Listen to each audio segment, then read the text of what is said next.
Former Nevada Assemblywoman Lucy Flores was not just a victim of Joe Biden, but of a complicit media who deliberately looked the other way for decades. Serial young girl toucher, nickname stolen from Ace of Spades, Joe Biden denies the incident with Flores, but the whole world knows he has been caught countless times on video and in photographs behaving inappropriately not only with women, but with young girls, very young girls. But because Biden is a Democrat, and most especially because he was vice president to Barack the Precious Obama, not only has he been allowed to continue his serial young girl touching rampage, the media have actually encouraged this behavior. Here's the tip of that iceberg. NBC News, photo of famously friendly Biden goes viral. Politico, Joe Biden, sex symbol. U.S. News, here's Joe Biden being Joe Biden with Ash Carter's wife. CNN, Biden's shoulder squeeze lights up internet.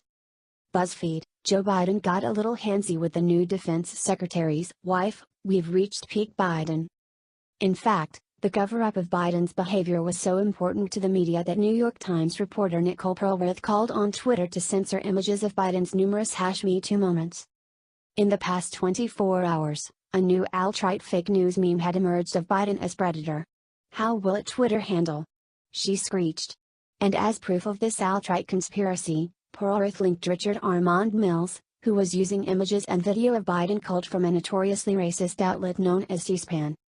The dirty little secret is that for decades the media's reaction to Biden's #MeTooery was this. Har, har, har. How quaint. How cute. Joe being Joe and we love Uncle Joe because Democrat. If you can keep your head from exploding, try to imagine the media's reaction if Vice President Mike Pence did this. But the media were so desperate to protect the Obama administration, outlets like CNN and BuzzFeed didn't just ignore all of this inappropriate behavior, they encouraged it, excused it, laughed it off, pretended it was charming, all part of Osio's swing in mythology.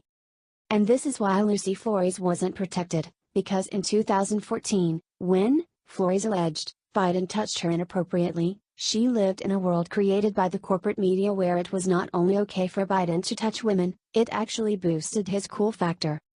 Lucy Flores wasn't protected because not one person in the media, not even one female person, had the moral courage to break from the herd, to say, this isn't right. Lucy Flores in her own words. I was taking deep breaths and preparing myself to make my case to the crowd, I felt two hands on my shoulders. I froze. Why is the Vice President of the United States touching me? I felt him get closer to me from behind. He leaned further in and inhaled my hair. I was mortified. I thought to myself, I didn't wash my hair today and the Vice President of the United States is smelling it. And also, what in the actual fuck? Why is the Vice President of the United States smelling my hair? He proceeded to plant a big slow kiss on the back of my head. My brain couldn't process what was happening. I was embarrassed. I was shocked. I was confused. There is a Spanish saying, tragame tierra, it means, earth, swallow me whole. I couldn't move and I couldn't say anything. I wanted nothing more than to get Biden away from me. My name was called and I was never happier to get on stage in front of an audience. Again, Biden denies this happened. No one is comparing Joe Biden to Harvey Weinstein, but as you will see in the links and video below, Biden has a real problem. And if what she claims happened did indeed happen, I don't blame Flores at all for being mortified. That's not an overreaction on her part. If someone did that to my wife, he'd wake up on his ass. And yes, it is an abuse of power on Biden's part. If he were a stagehand or a lighting guy or a reporter at the Flores event, he never would have done such a thing, but because he was a vice president protected by the complicit media. And here's the saddest truth of all.